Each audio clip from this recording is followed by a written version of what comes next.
gens qui sont posés dans le stud. Bonjour et bienvenue dans ce 7e numéro de Expliquer à un investisseur. Je suis Jérémy, cofondateur de crypto-formation.fr, auteur de Comprendre le Bitcoin et investir dans les cryptoactifs et récemment auteur de mon second livre 30 clés pour investisseurs crypto dont, si vous restez jusqu'à la fin, je vous offre un exemplaire en fin de vidéo.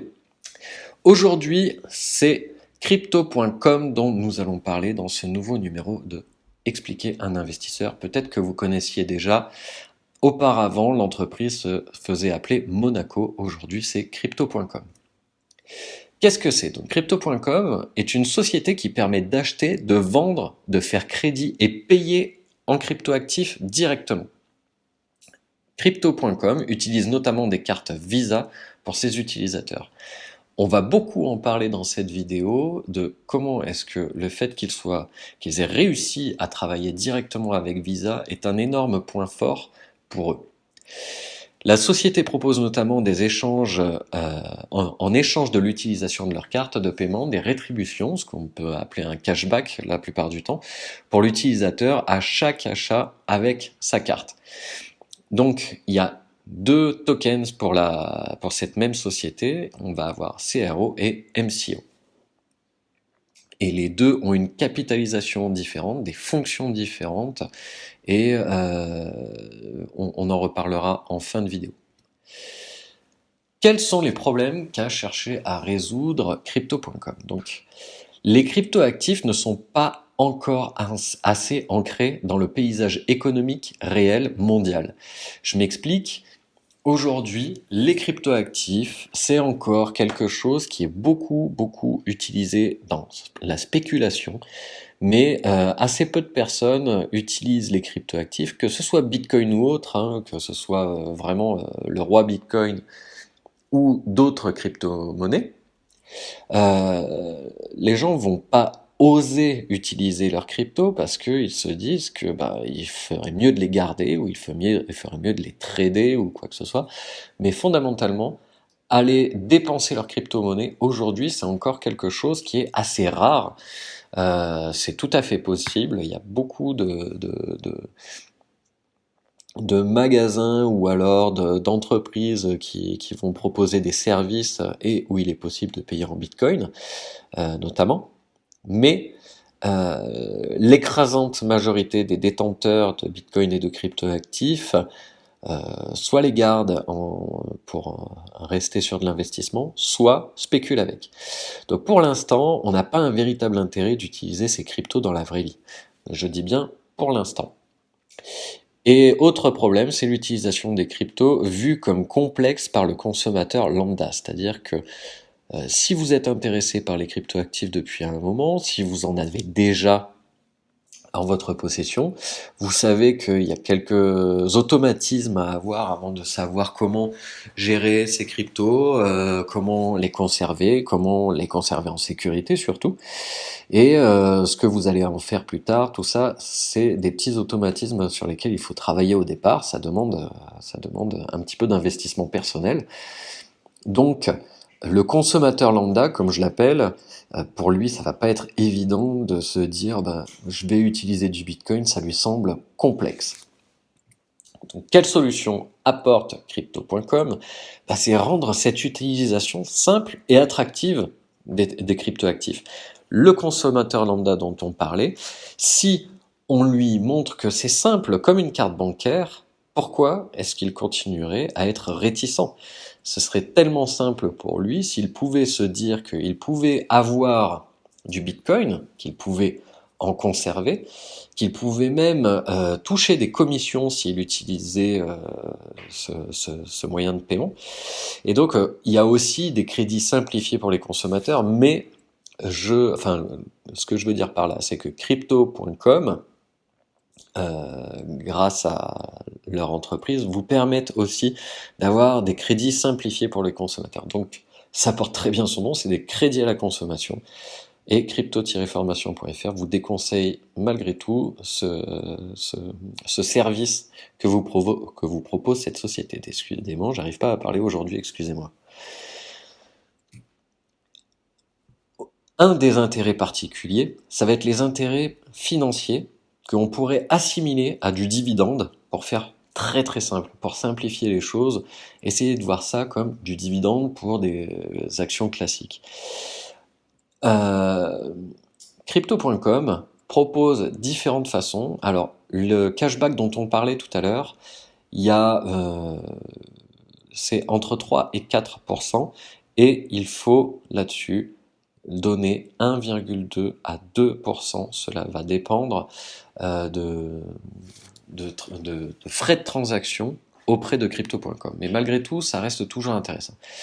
Pour ce qui va être Crypto Earn ou Crypto Invest, il va y avoir plusieurs solutions qui vont être proposées aux utilisateurs de crypto.com, et vous allez avoir donc différents services qui vont vous permettre d'avoir et de pouvoir récolter entre 5% et 18% par an. Alors attention, pour avoir les 18% par an, il faut mettre sur leur plateforme des quantités astronomiques. C'est un minimum de... Enfin, il faut partir sur un investissement de 100 000 $. Donc, ne voyez pas ça comme quelque chose de fantastique et de merveilleux. Cette histoire de 18% par an, ça vous demande quand même un énorme investissement de base. Là où par contre c'est intéressant, c'est que au début ils ont commencé simplement, il fallait détenir du Monaco, hein, du MCO. Aujourd'hui il y a plus de 15 cryptos, enfin il y a 15 cryptos aujourd'hui, et il y en a d'autres qui sont en train d'arriver. Ils ont des contrats, enfin des contrats. Ils sont en train de sortir de plus en plus de mises à jour pour leur service, pour qu'il y ait de plus en plus de cryptos. Là où ça devient intéressant, c'est que vous pouvez faire ça avec des stablecoins. Normalement, les stablecoins sont là pour un petit peu sécuriser vos investissements crypto lorsque vous voulez pas les sortir de votre exchange tout de suite, mais il y a un petit crack qui est en train d'arriver. Utiliser un stablecoin peut parfois être une bonne solution, et par contre, ça ne fait aucun intérêt. Je parle là d'intérêt financier avec un pourcentage ou quoi. À moins de le trader. Là, ce qui est intéressant, c'est que un stablecoin peut vous apporter des intérêts. Mais comme je le redis, ne partez pas sur du 18% par an, là vous n'y êtes pas. Je suis désolé pour la petite faute d'orthographe qui s'est glissée sur cette vidéo par an sans S. Indépendant d'un produit ou d'une crypto en particulier, et ça c'est très intéressant aussi, c'est-à-dire que vous pouvez vous constituer un portefeuille chez eux et que derrière vous avez vos intérêts et qui n'auront rien à voir avec le cours actuel. Et c'est pas vous qui vous occuperez de tout ça. Est-ce que ce projet est efficace et est-ce qu'il est réel? Alors aujourd'hui, il est déjà utilisé et en cours aux USA et à Singapour. Ils sont en train de voir comment est-ce qu'ils vont pouvoir mettre ça en place ailleurs dans le monde et notamment en Europe. Comme je le disais en début de vidéo, il y a deux tokens avec deux fonctions différentes par rapport à crypto.com. On a le CRO qui aujourd'hui est dans le top 25 au moment où je vous crée cette vidéo, et MCO ex Monaco qui est 83e en termes de capitalisation globale, c'est très bien. Donc à partir du moment où Crypto.com utilise des cartes Visa, ce qu'il y a de parfait, c'est que vous pouvez utiliser ça chez n'importe quel commerçant. Les transactions se font directement si vous êtes aux États-Unis, admettons que vous allez utiliser du dollar, donc le taux qui va être utilisé, c'est le taux par rapport au dollar au moment où vous faites votre achat. Donc tout ça est déjà bien rodé, utilisé, et sur un grand pays comme les USA, et ça peut se faire chez n'importe quel vendeur. Et ils augmentent régulièrement leur offre, leurs produits et les cryptos avec lesquels on peut utiliser la carte. Donc la réalité du projet est là, ça va aller de mieux en mieux s'ils arrivent à continuer avec ça. Maintenant, quelle adoption pour le futur on peut en attendre? Il y a vraiment deux choses sur lesquelles je veux, pour vous, investisseurs, sur lesquelles je veux appuyer. C'est le fait qu'il y a beaucoup on va dire qu'il y a une petite dizaine d'entreprises qui se sont lancées en même temps, je me rappelle par exemple de 10X, qui s'étaient lancées en même temps sur le marché de cartes bancaires qui puissent permettre de payer en crypto directement et que ce soit instantanément utilisé, enfin convertir en dollars ou en euros ou quoi que ce soit. Crypto.com sont les seuls, ou en tout cas sont en tête aujourd'hui sur CoinMarketCap. Ce sont eux qui ont réussi à avoir en premier et peut-être même en exclusivité, ça il faudrait revérifier les sources actuelles parce qu'à l'époque, je sais que c'était les seuls à avoir obtenu le partenariat avec Visa. Peut-être qu'aujourd'hui il y a d'autres entreprises qui y auraient réussi, mais je ne suis vraiment pas sûr. Je vous laisse vérifier cette information, surtout parce que peut-être que vous aurez vu cette vidéo longtemps après que je l'ai postée. Donc ça leur donne un avantage très sérieux et très très très très fort par rapport aux autres qui ont essayé de faire le même produit. Et Crypto.com a aussi fait sur 2018-2019 notamment une énorme communication très agressive, que ce soit sur YouTube, que ce soit sur les plateformes de streaming, que ce soit sur tout un tas de marchés, on va dire, hein. Beaucoup de communication, beaucoup de publicité. Et j'ai envie de dire que c'est en lien direct, c'est en continuité directe avec leur objectif de base qui est comment démocratiser et faciliter l'utilisation des cryptos. Donc ils font vraiment un matraquage médiatique pour que les gens connaissent le milieu des cryptos. Et je crois que si ma mémoire est bonne, ce qu'ils disaient c'est que les cryptos c'était pas le futur.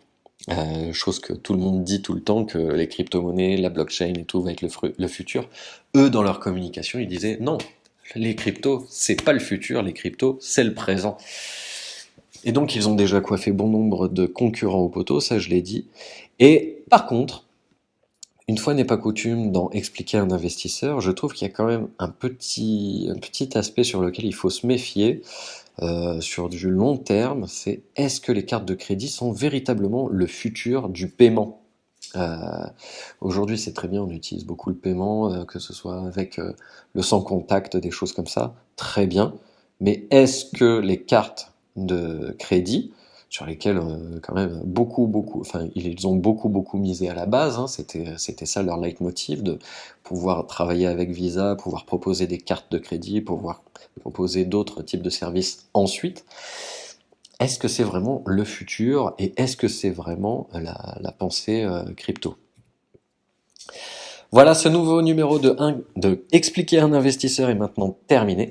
Et comme promis en début de vidéo, je vous laisse cliquer sur le lien qui se trouve sous la vidéo, dans la barre d'information, pour pouvoir directement vous rendre sur crypto-formation.fr, aller dans l'onglet Contenu gratuit, et vous pourrez télécharger mon dernier livre 30 clés pour investisseurs crypto.